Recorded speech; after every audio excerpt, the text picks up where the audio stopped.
hariho igihe namaze ngira nk'imyaka ingahe nta gitenge fise kandi ndagishaka hamwe ugenda muri dushe n'intuze mwijipo n'ishati oya cheze chambrete je hari mu cibitoke kujya kabiri urumva naragiye gusaba inzu bansaba avance y'amezi abiri nanje nayo mfisa ukwezi kumwe hama nkaba nari mfise indobo imwe ya bleu nkagira kamatera ndagafise gatoya mugabo ntashuka nari mfise narigeze kubaho muri chambrete ari mu Kirasazi kujya kane abazi mikinama barahazi nya chambrete nene kose 14000 ariko urumva sinari mfise ya avance nabaye ndamuha 12000 cyangwa ati wewe rero 2000 uzoyazana hanyuma hama 2000 ndayarondera ariko ndayabura rero ndayabura ndiko ndakoropa nagize amazi menshi sinabuteye inkuru nagize amazi menshi hacaranyerera re hari haje abazungu mwiyonzo uruzungu ruca rurinaga rukwita baca baragirukana ega hemwe ndakubwira ubuzima bw'umuntu cyangwa mu gushinga intahe singombwa uca uvuga ngo hamabukeye cyane kintore n'indagara hanyuma bukeye candatsitara imbere y'urugi hanyuma bukeye oya singombwa urinde kuvuga amadetaye yose mugari wundi muntu yumva umenga hari ikindi kinashaka kumva ico kintu rero baba batakubwiye ni kubera ko ataco cyo gufasha ataco cyo kumarira Fisimana Fisumuzigamye Madizosa nkikice Nurukundo Ndakumetri Singisubira inyuma Ko Yesu yanesheje nanje nzonesha yaraciye inzira ubu ndishikira. Okay, amahoro y'Imana abane namwe mwese yambi ijoro ryiza cyangwa umutaga mwiza cyangwa igitondo cyiza bivanye naho mvirije kino kiganiro cyacu. Twebwe ni Solution Couple ariko turi mu nyubako za Solution Corner. Muramaze kubimenyera yuko hano mwa kino kibanza ubu iyi channel yahindutse ni Solution Corner kubera ko itakiri yacu twenyene ako ari yacu ikaba ni yanyu. Ni ryahuriro ryo kuyagiraho ibintu bitandukanye bituma bamwe n'abandi baronka inyishu ku bibazo bimwe ama solution mu ngane tugenda ducamwo. Rero ni kaze cyane ikiganiro sitopre ukagicira hagati. Kazi yako uzobukunda guhomba umutumire cyangwa umuke twese turabunga oya twese turabunga n'abatumiye nawe n'umunsi ni wawe wowe kutazanye undi ndabatumire oya naje wowe ntumiye naje. Okay, amazina yanje ni Fanny Ravine, Mamlao, Mama Trofa, Best Influencer, Blessed Woman, Wise Woman, Madame Kezimana n'ayandi menshi cyane gose. Ariko inyuma ya kamera turi kumwe na Josh Dancer turamuramukije cyane gose. Eka nakire mugenzanje ngaha nta vya mapenzi turimu numu colleague umufatanya bikorwa wanje. Karibu. Murakoze cyane ndabaramukije nitwa Noraska ntera gatandatu Noraska Celebration man of God new creation I'm son of God I'm unstoppable miracle man and mazina menshi nko bemeze ariko kandi yutse ari yacu yonyine number 1 igizweho murabizi ko hano muharoro nkira ama solution muri coin muri kona ama solution tugire ko dushimira abamaze kutubwira ati mwari mwaratevye badukeneye ikintu nk'iki bamaze kudufelicita merci ariko kandi tushimire ku bagize ico baterereye ku kiganiro giheruka twagize abatumire aho nenagize abatumire batandukanye babiri batatu mama n'abana. Kiganiro mwavuze yuko mwagikonze ariko kandi twasubima commentaire nibaze yuko atakindi mugifisa cyo kubaza ariko kandi ibiganiro bacariho byinshi ndabitse ko ino channel ushoboye kutwandikira kuri izo nimero mwaze kuzibona ngaho 65 038 canke 69 645 308 voilà mukatwandikira mukatubwira ikiganiro mugomba gukora ama tukabaha kaze. Iyi ni channel yanyu mwese channel kagaceno kanyu kanyu aka n'agaceno kanyu k'abantu bose K'abantu abarundi bose. gusa meme n'abo ba diaspora turashobora gukora bari hariya natwe turi ngaha. ukaba ufise ibintu ugomba kwamamaza ushaka kubigera kure kandi bikundwa. Mhm. Ni hano Aha, mu ikona aha, rya aha, solution. aha so no muzi ikiganiro uyu ni waza kuba agifise arakirongora je nza kuza ndatera ivyumviro ariko twibutse kandi yuko ngo ukwezi kwabo kuriko kurahera ukwezi kw'abadamu Kuraheze. zamuka Nzamuke good. Okay. Ukwezi kwacu ngo kuriko kurahera ni ikiganiro gisohotse le 30. Niho abambere mutanguye kukibona le 31 mars. yeah Ukwezi kwa mars kwagenze gute kuri wewe mukenyezi uriko uratwumva, kuri wewe mukobwa kwa uriko uratwumva? Ariko kandi nja ikibazo ca mbere ku bagabo. Ukwezi kwa mars kwa gatatu umunsi mukuru w'abakenyezi cyangwa ukwezi mumva ngo kw'abakenyezi mwe muba mukumva gute? jewe ubwi wanje kubera abakenyezi je nsanze ndi umufana w'abagore. Je abagore kuri nibo bantu banje, abagore ndabakunda na cyane cyane ko abagore rero no kuri Yesu, abagore nibo bamufashije Yesu. Uti bamufashije gute? Ofete abagore udashigikiwe n'abagore nta kintu na kimwe woshikako. Samblage. Okay. Ofete nyimba umugore atagukunda sha biragoye kugira uzitera imbere. Burya n'abasani benshi canke abanyepolitiki bashitse ku bintu binini no kubera ko hari abagore bari babashigikiye.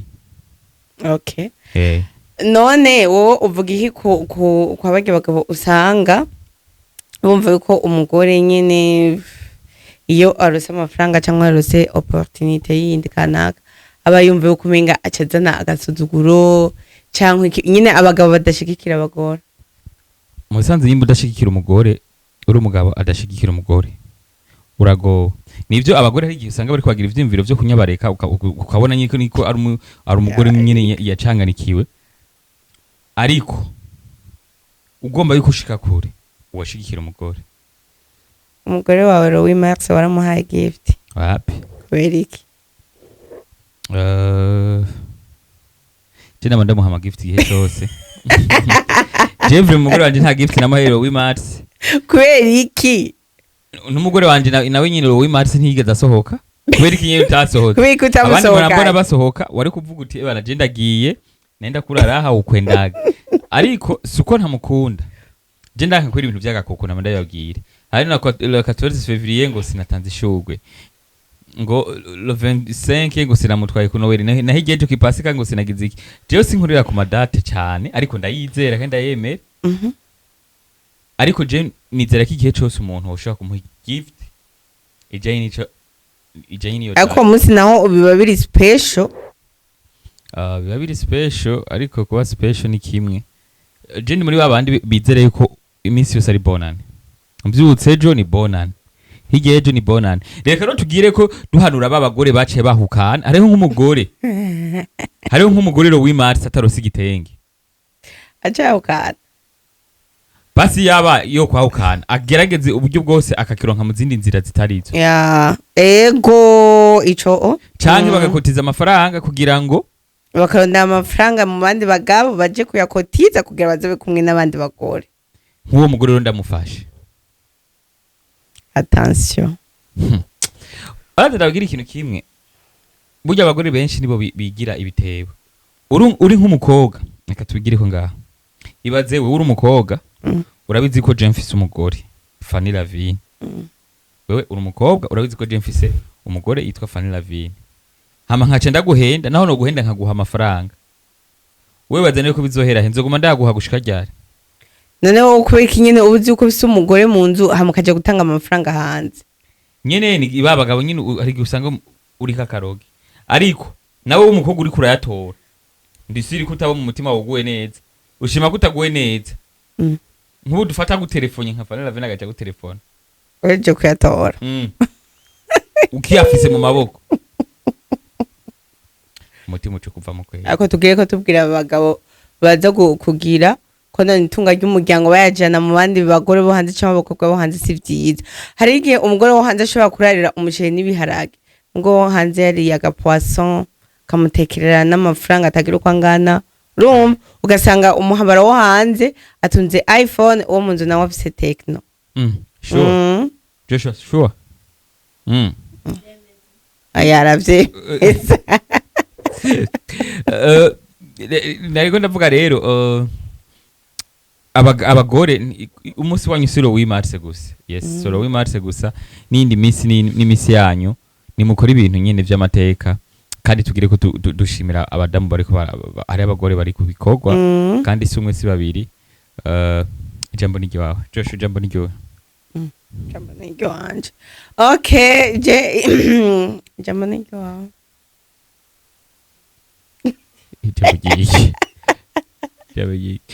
Jewe namye ndavuga, urabona ibintu bimaze iminsi bica ku ma social media, ugasanga nivyo tuko turavuga la fois passée igene natumiye abantu, ugasanga umuntu arubahutse akakuvuga ibintu umugore wandi barakunda kumuvuga la fois passée, nabonye ko baravuga na Alvera, sinzi n'undi muntu w'umukobwa mbe ninde nabonye ko baravuga Mimi, ugasanga barakuvuze ku mutima w'umugore biramutsitaza cyane gusumba ku mugabo. Je naguma mbaza kubera iki kenshi bavugwa abagore. Jambo ni ryo. Kweka bavugwa abagore? Kenshi kubera iki ivyo usanga babivuga ku bagore. Ahubwo rero abagore turacakeneye agateka kacu kugwanirwa, agateka kacu kugwanirwa, kubera ko umugore ni wa wundi burya kuva, kandi si umugore gusa, kuva umwana w'umukobwa kuva kiri muto usanga wowe hariho ukuntu ahamwa gusumba abahungu. Nk'ubu ugasanga nk'umuvyeyi yasanze muhira hari ibintu bisanzaye niki ugasanga cyashwanira umukobwa gusa, kandi hariho n'umuhungu yari gushobora kuvyegeranya.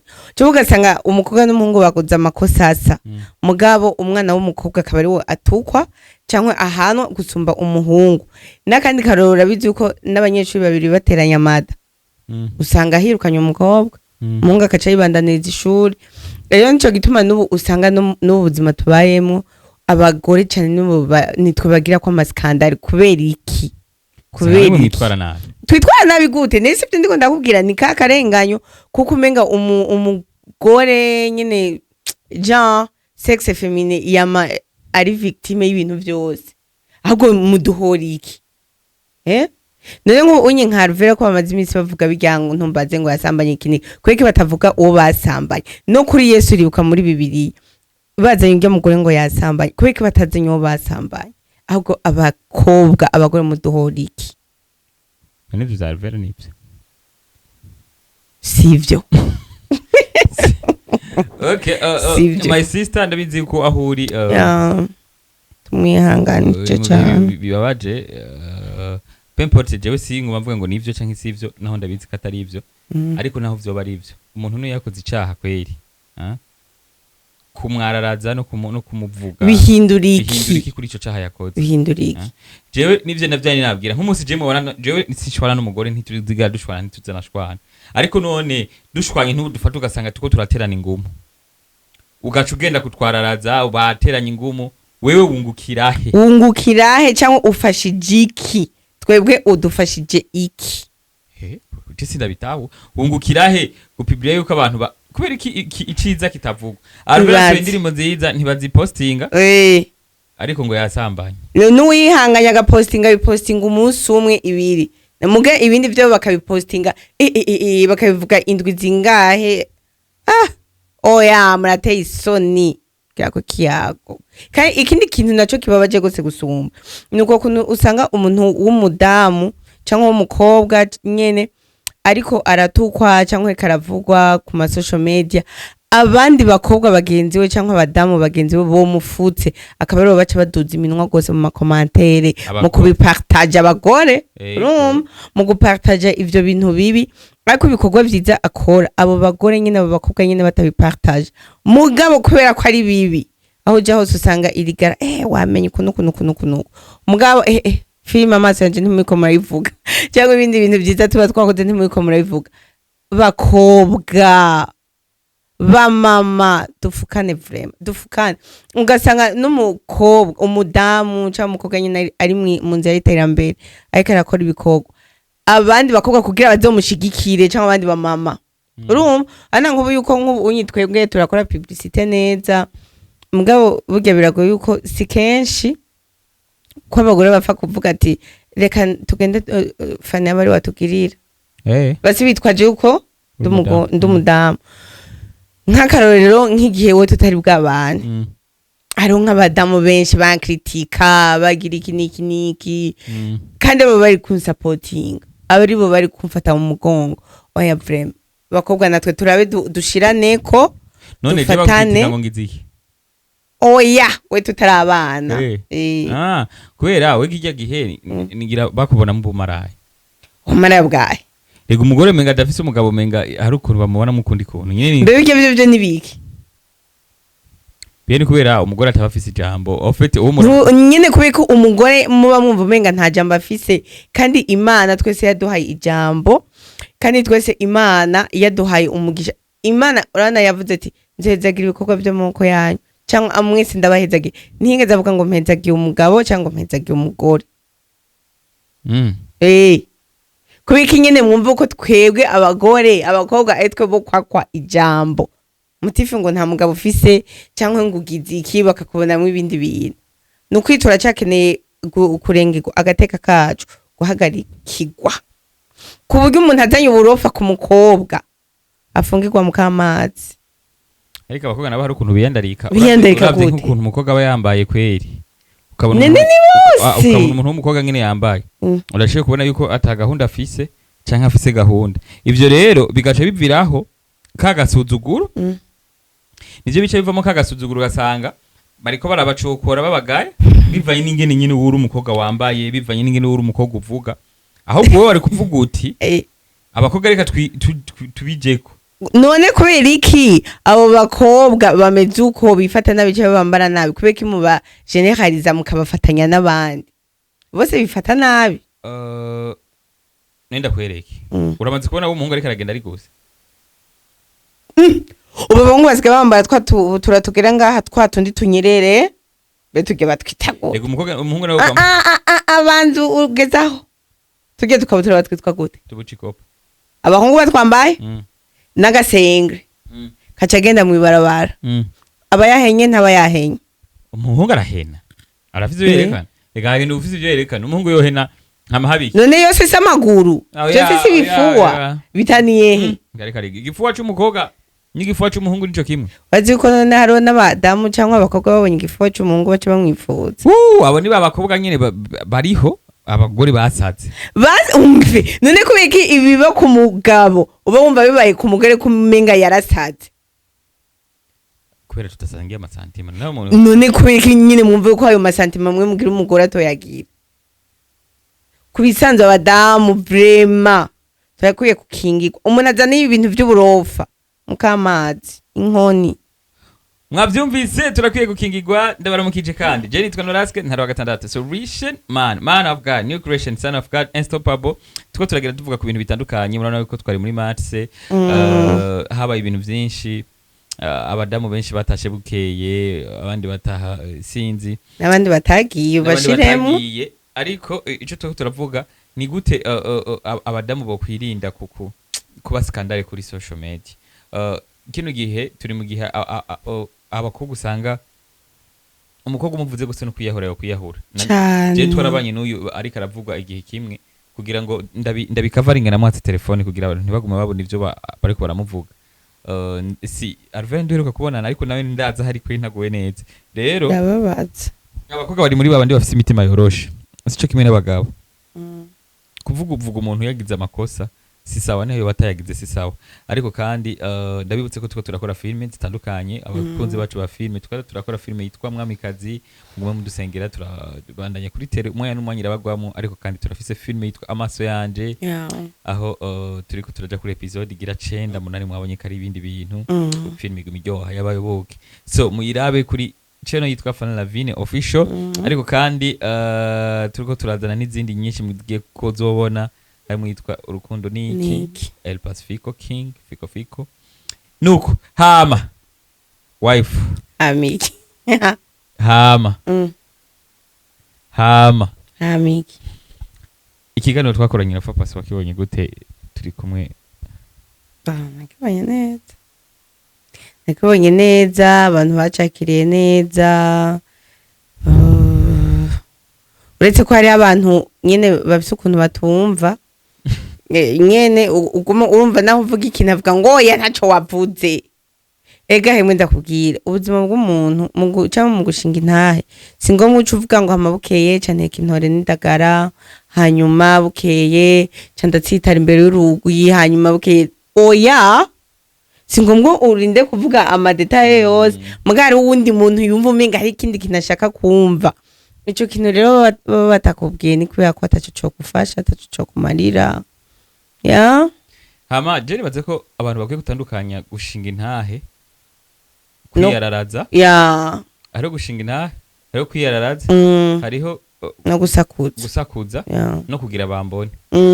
Nimba twe twaraje ngaha tugashinga intahe tukavuga ibintu ivyo twavuze nivyo vyari bikeneye ko tuvuga, ivyo tutavuze ntaco bimaze.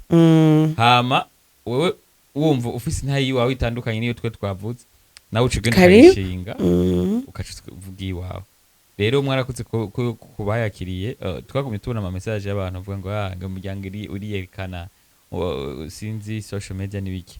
Oya nitiko turisigura ariko umwe wese abaho life uko ayishaka kandi ivyo wari ubivuze ubivuze.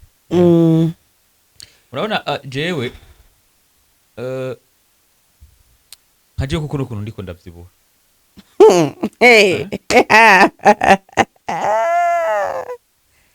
matama ndiko ndavyibuha abantu bari bibaza yuko ntazovyibuha ariko ndagomba ndabagira ikintu kimwe ibintu vyose bigira igihe cavyo. Yes, hari igihe cyo konda, hari igihe cyo kuvyibuha, hari igihe cyo kuvyibuha n'igihe cyo konda. Igihe rero umuntu muzohura ata ngana uko yahora ngana ntabwo isiko yagowe oya nuko atari ico gihe. Hari n'abantu duhora mu ibarabara ntari ko ndatwenga agaca shavura ngo wagaye we sinagaye ntitwahuye muri iyo moment siyo kugira siyo gutwenga. Rero ifo ko mutandukanya ibintu guys.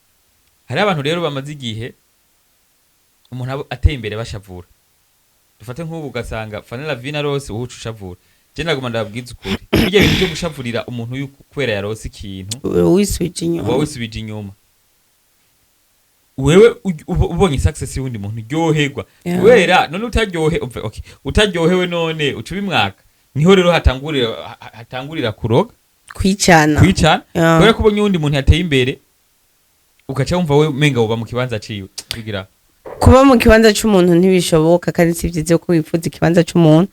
Ndibaza ababonye stat yanje ejo canke kuri Facebook abankurikirana iryo jambo naryanditse ati ntukifuze kuba mu kibanza c'undi muntu ahubwo haranira kuba mu ico kibanza cawe ukibemwo neza kugira ngo bizogushoboze kuja kwindi ntambwe peut-être mw'ico kibanza c'uwo muntu nyene kuri next level.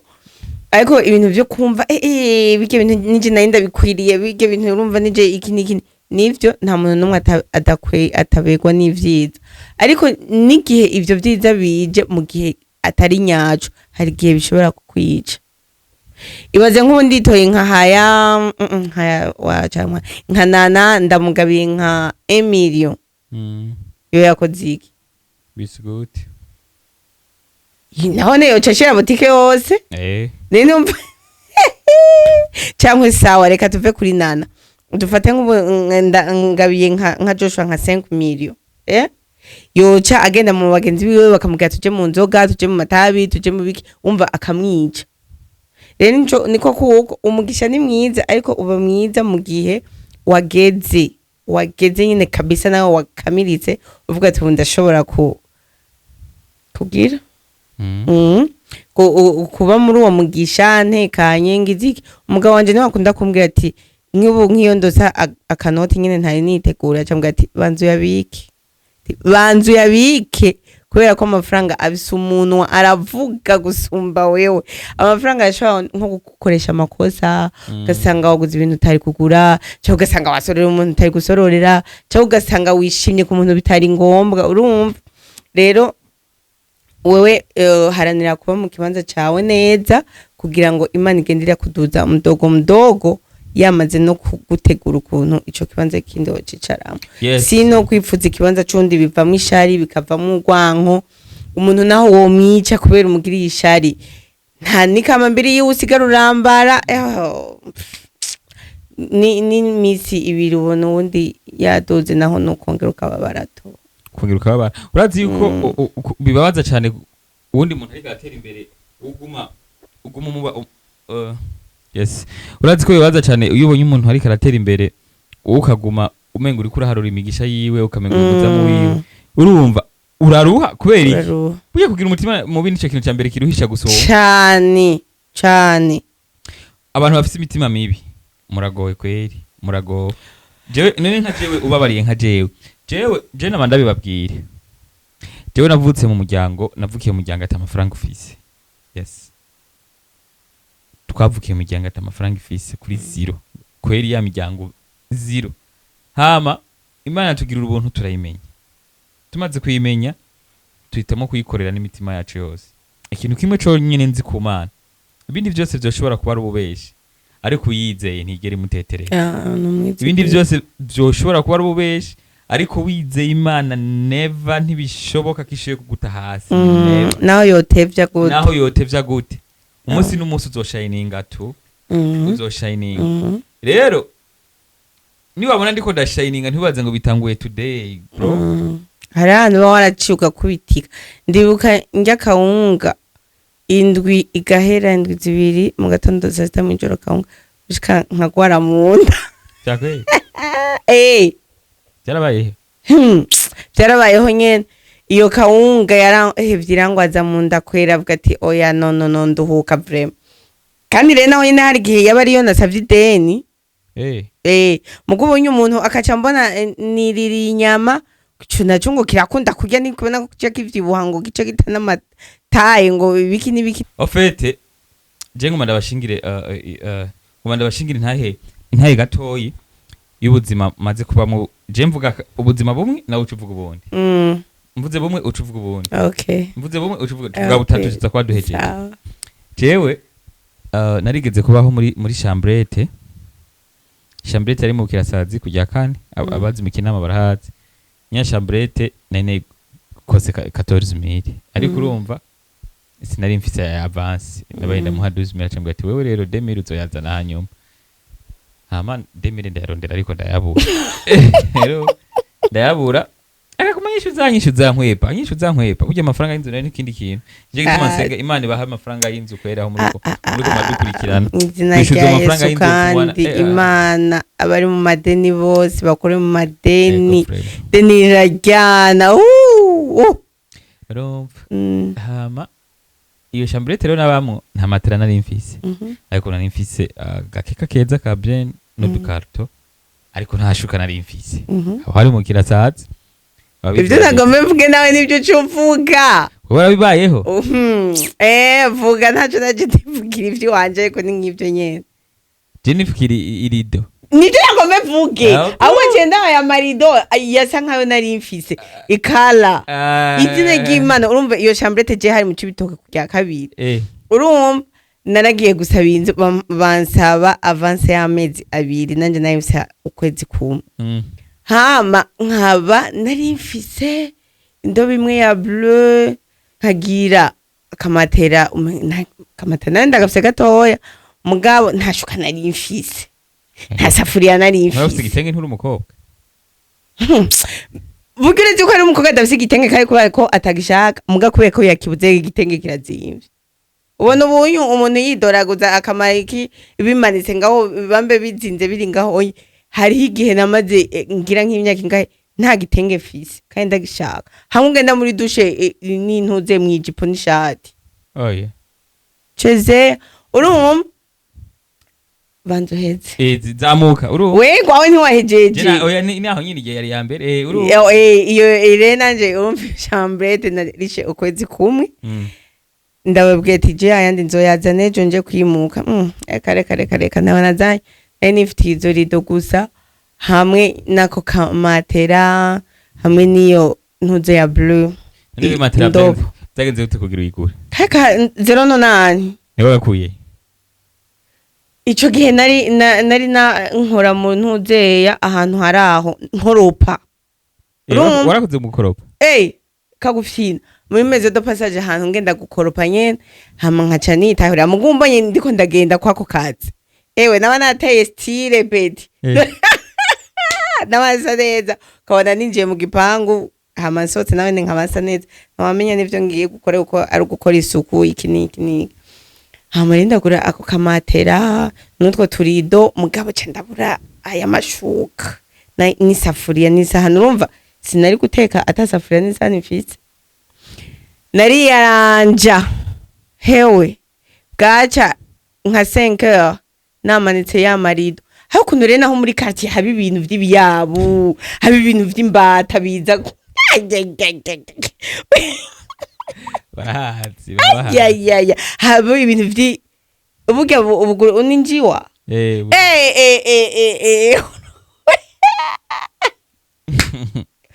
shano kuri umuntu ari mu buzima n'ukuri bugizi Imana imworohereze kandi birashoboka byagenze gute kugira rero aho hape ariko urakunda kubaze w'ivyo nawe utabivuga niyo mpambaje nagira kwishuri aho hantu mbere nahavuye natangwa kuronka udufaranga kubera ko nari mfite telefone ya Android ico gihe ndavuga ati iyi telefone none imari iki kwera kwanza iyo telefone niyo wanje umuntu yari yanyize arayintiza mu gace ndamugambanira yaraho twakorana aho hantu nagira nakoropa umuhungu mugabo baca baranyirukana ku kazi ndiko ndakoropa nagize amazi menshi sinabuteye inkuru nagize amazi menshi hacaranyerera rero hari haje abazungu mwiyonzo uruzungu ruca rurinaga rukwita baca baranyirukana bampa 24 ubwo nyine baca banyirukana uwo mutipe atari hari wo twakorana nanje mfise iyo telefone yiwe ugendako Chanda igendako mugabo ndavuga ati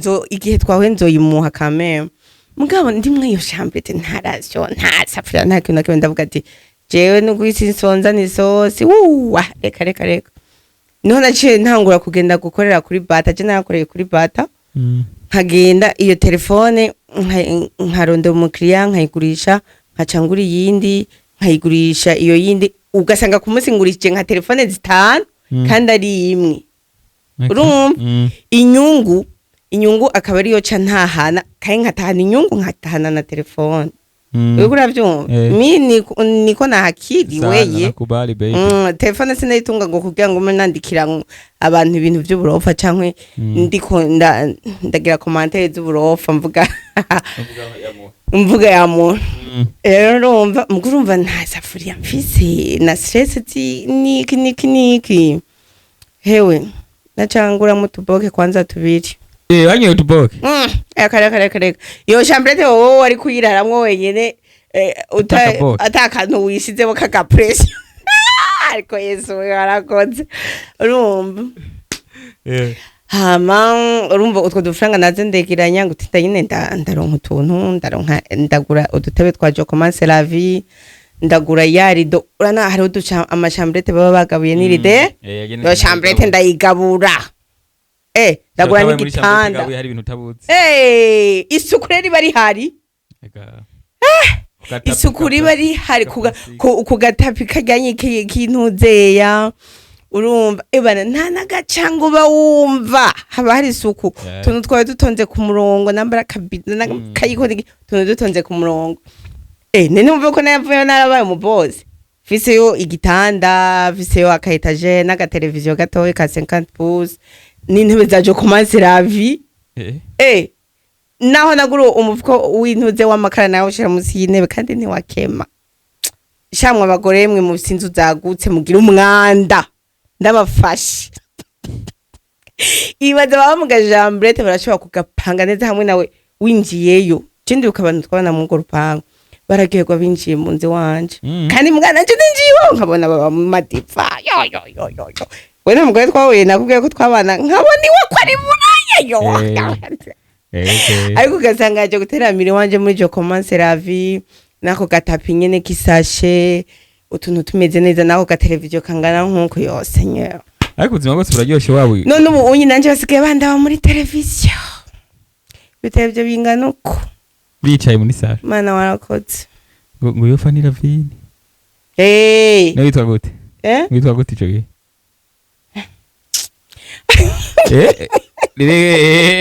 Joshua yitwege yitwa gute nitwa gute nyene nitwa uko nitwa bagwamagara gute bamagara faki bagwamagara faki ge abarwa kubesha urumva rero Imana ni nziza vraiment nibutse ubukuru bw'Imana ukuri zamureka abantu bajya inyama bati yose baba barazikoreye hari igihe yo ugasanga urarize wimva ati Imana je nyama nukuri azi gukora isengesho ryo kuvuga Imana ndagusabye je akanyama indwi ntizorena nari akanyama uzorukoze magaba kubita igiharuro kavuga ati bari bamaze kuza kukishyuza amafaranga y'inzu ukayabura ukinyigetse jewe nabura ikindi kintu mbwa amafaranga y'inzu napfuma nemera nkamara iminsi ntafunguye rero twarayabuze turi abahungu batanu tuba muri chambre mwe ntimwari serie ya 25000 mwe ntimwari serie ntimwari serie twe twari serie kwe amara y'inzu nubura babona ko hageze itariki ca ntangura kugustress ati ndi amahera y'abandi marenze nikindi nopfuma ndarubusa ariko nyine nzura zatangwa gutera ku umuziki ari ahantu nigeze gupanga kumutakura nyine inzu hewe umva turi nka Rosenge kuva nka Rotroya yacatangura kuza kurahura umbabura uraba boss bacu jewe sinzi yuko uyu munsi kweri ndonka no twonge urumva kugira kwibutse nturenze itariki nturenze ukuma nyene ko karavuga utuntu kweri ako nabaye n'inzu namwe nawe nawe nabari muri Sirago burya hariga bari muri Sirago mu gapana ya misi yose ako tunashimiranye n'inzu dupangiye wacu umwana mwiza Benita na Mutamanze abantu bose dupangiye vraiment n'abana beza abantu dupangiye amazu bose aho dupanze hose aho dukorera bitaracwangarara ngo tugire tubabwiye tuku kwezi nturiha tuzorera mu kwezi kuza tukacuyabura yo ariko Imana iduha inzu umwaka mani aguduhinze ko musanze ngatwe ko tudafise inzu ngaha etage ngaha ibujumbura turiko turifata na ngo turaba star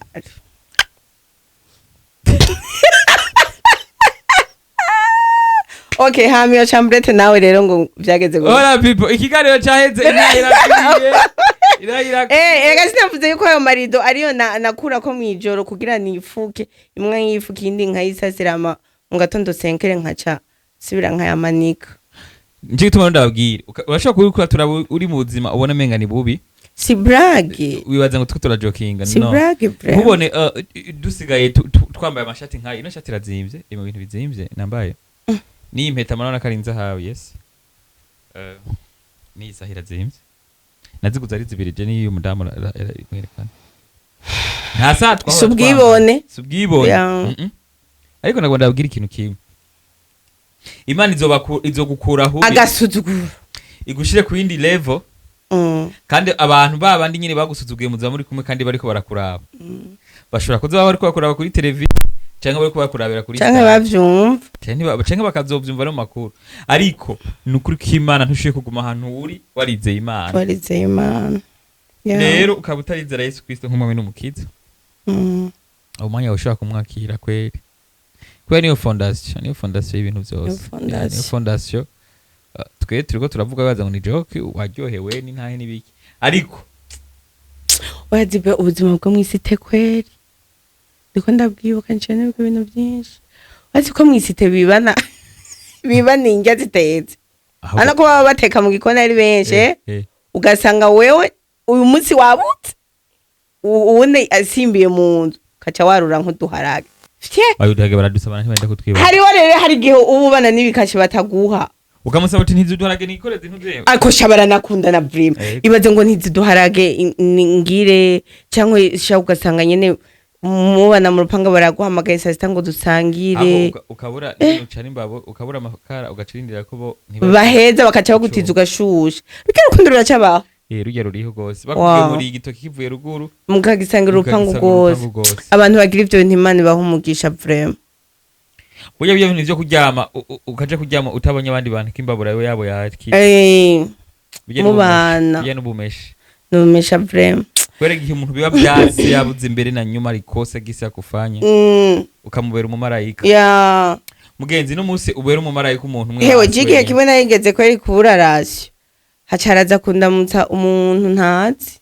sure yaraje kuramutsa umuntu yahora bamwiyo nzu nabamwe urumva acisanga yari mutsa carabinsigira ewe naratavye igisirimba yu Rega Imana ibikwibutse. Imana ibikwibutse nyene. Ego problem. Imana ashiye kwibuka umuntu wayo mu gihe. None mwe ishambrete yabananira kuri hamwe abantu batanu gute. Yari jewe nundi yitwa Fiko. Nundi yitwa Fabiwari.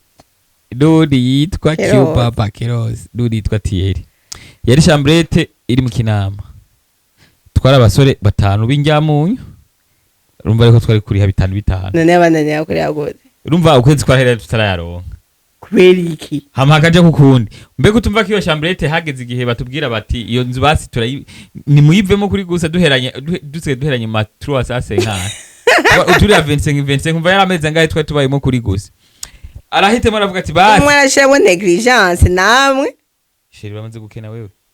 Kundavyo none 5 none kubeka mutari gupfuma mugenda gukora igikarani hajya ku isoko mugikorera mu karonka. Igikarani kiragoye gukora. Kigoye gute? Ni bwa bwibone nyine umuntu ashobora kumva ngo je sinokora iki kintu, ngo urumva ngo nsuzugura cyangwa ngo bogira iki. Jira ubwe narakorofye. Nakoze akazi k'isuku nkoro. Naragiye hajyanye kuri bata insomesha. Gaje nande yakoze kiboye ntuzibo. Cyakoze akazi mu gikora. Wakoze kwa bantuze. Oya kajya sakazi wowe wacisahani.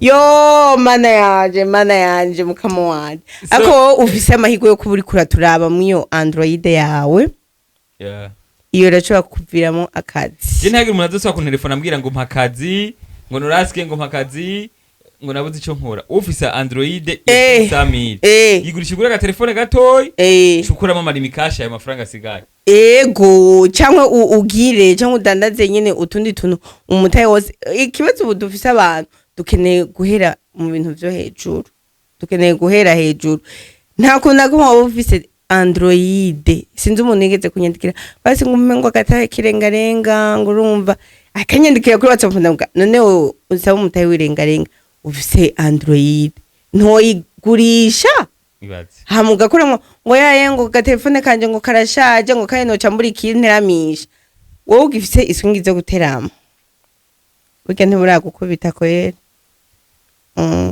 ntiburagukubita tureke ibintu by'imiteto wewe iyo telefone yawe uyikoresha hariho n'ibindi bintu bazigaye bakora byinshi kuri telefone usanga bizana amahera sindi bitandukanye rondera abantu muganira muri hafi na hafi mungurana imitwe kindi naco ntusuzugura akazi hari akantu ugenda posting ati naho woba wamaze amashuri umenye ko ukemuye ikibazo cyo kumenya gusoma no kwandika ariko ikibazo c'ubukene kingari pale ubwo buho cyana dugje revo ntusuzugure akazi ngo cyangwa ngo wiyumvire nyene mpaka ugende mu kazi nyene buri chic bumeze fresh biragoye mwakoze kudukurikira ubuzima ntibuzigera bworoha utagize twihire shusho tuje okay sawa bagomba tugume twikorera kino kiganiro mwakoze kudukurikirana ino channel yacu yitwa Solution Corner ariko kandi turabaha ikaze babandi ariho bakibona bakumva ari rya mbere ubonye kino kiganiro cacu turi umugabo n'umugore ariko uyu numu artiste actrice umujournaliste content creator influencer akongera akaba na mama w'abana batanu hama nanje ndi mu cameraman editor actor content creator umugabo wa Ravine, umugabo wa Lavine, papa w'abana batanu. papa w'abana batanu. Ndabwira ikintu kimwe.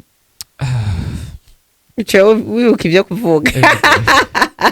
Ndabwira ikintu kimwe iyindi ntaye mutari muzi. Jewe nkibana n'umugore wanje shingi ntaye. Tukibana n'umugore wanje abantu baramvuze amajambo menshi mwaravyumvise. Ariko kimwe mu kintu nabonye catumye nshobora kuba nubatse no munsi. Nukuntu no mugore yari yarareze abo bana mumva yarafise. Indero umuntu ahabana iratuma abantu bakubona bari ku ruhande rwawe baguhurumbira canke batagusuzugura. Urabona nkujya mwana Joshua, eka nshingire ntaye kujya mwana Joshua. N'umwana afise indero n'urukundo. Yihangana. Uzi ko Joshua hari impuze ahora atanga abavyeyi babandi bana akaba ari bayandikira. Ego yewe bwa ubyo buzina bibagiye kumupata be Joshua. Uzi ko batanga impuze ntunabitubwira. Rero jera bagati umwana wanyu afise urukundo rwishi. Rero ko kuntu wabareze byaratumye bishobora kumfasha kugira ngo no munsi bikunde dukundane nabo. Mbe papa mwiza. Ujya hari abantu naho babera beza bo bakubera babi kwera. Cyo gasanga wabaye mubi utabishaka. Burya bikunaniye kubana na Joshua n'ubu ufise ikibazo. Swaturi imborerwa. None Joshua na hino yo gupari Joshua nuko kwiba charger gusa USB kiri ubwo. Ari ba masharger. Joshua tugutwara charger fresh. Ariko ibindi byose byaramfashije rero gushora kubana n'uyu mukunzi wanje. Rero ushobora kubana ufise umwana uri kurarera uri umumama cyangwa uri umuhungu uri umugabo, murere neza mu buryo abantu batazogutuka, mu buryo uburi siri ukoti naho tukaba tutakiri kumwe n'uyu mwana wanje. Azoshobora kwibeshaho, azoshobora kubana n'abandi bantu atagoranye, asisumbuwane. Rero wakoze kubarera neza. Neza. Ngira nukubere izo sarago nyine wacamwe washika ukubita. Warakubita warasenga byagere. Cyose narasenga naragirike. Ndibaza naba hariho abo batavyumvise nanje ra papa sinagushimiye kuri nana. Wazi uko kenshi umwana akuranye na se wewe akurarekereye cyangwa akuranye na mama wewe gusa. Usanga arekereye ukuntu ugasanga umwana nyene bariko baravuga nambare n'akarorero kabe bariko bagatanga kwabo bana bacu usanga batakuranye na base cyangwa batakuranye n'abavyeyi babiri. Donc ni byiza wowe ukabura umusingo mother cyangwa ukabura umusingo father, uwo mwana wawe kabisa yaranje sukumwanka ariko umutoze indero kabisa yagisoda ku buryo nuzo mubo yubaha abantu bose kandi akabakunda. Kandi kindi naco ukwiye kumwigereza cyane kurusha ibindi, umwigishe Imana. Umwigishe Imana kubera ko wowe wona kubita cyangwa ugahanura mugabo ntagire changement. Ariko igihe cyose uzomwigisha ukamwereka ko nawe kubaho kwa wizereye mu Mana nawe azogira. Ariko ukaba uri umusingo mada cyangwa umusingo fada, umwana wawe mwereka bwa buzima bwa umwereka bwa buzima bwo gusreyinga bwo kugira iki. Ni vya bindi nyene bavuga ngo urera nabo ugatukwa n'abakwe. Rero ntuzoze kuvuga uwo mwabanye ngo niwe mubi. Vya bindi bavuga ngo bamukase cyangwa vyo bindi usanga bavuga ngo umugabo wa nyoko urumva. Kandi vyavuye kuri wowe ukuntu wamureze. Umurereshe ukwizera Imana no kubaha abantu no gukundana no nyene ibintu du genre. Mwakoze gutukurikirana izina ryanje Ntwaro Raske ntara gatandatu Solution Man nitwa Faxine Uwimana, Fanny Lavine, Solution Woman, Blessed Woman, Best Influencer, Wise Woman, Madame Kezimana n'ayandi menshi. Nifurize abakenyezi bose kurangiza ukwezi neza, ariko kandi ndabibitse uko ukwezi kwacu si mars gusa.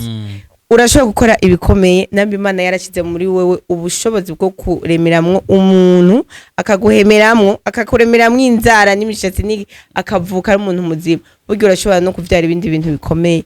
Kwezi kwacu si kwa gatatu gusa, nuko kwa kane ukora ibikomeye, kwa gatanu gushika muri December tuzosubiye guhura mu kwa gatatu dushingiranira intahe z'ibikomeye twabyaye aho siyo aho siyo mwavyumvise murashoboye gukora ibirenze mwimba mushoboye kuvyara ariko kandi tubibutse yuko abakunzi bacu muzoguma mudukurikirana kuri channel mwakoze cyane kudukurikirana mwakoze cyane turabakunda gusumba uko twababwira ariko kandi Joshua niwe yari kuri kamera n'umuhungu wanje tubipfurize Pasika nziza yo kujabuka yo kwishurwa Pasika nziza yo kwishurwa byarindi byose byose bye bye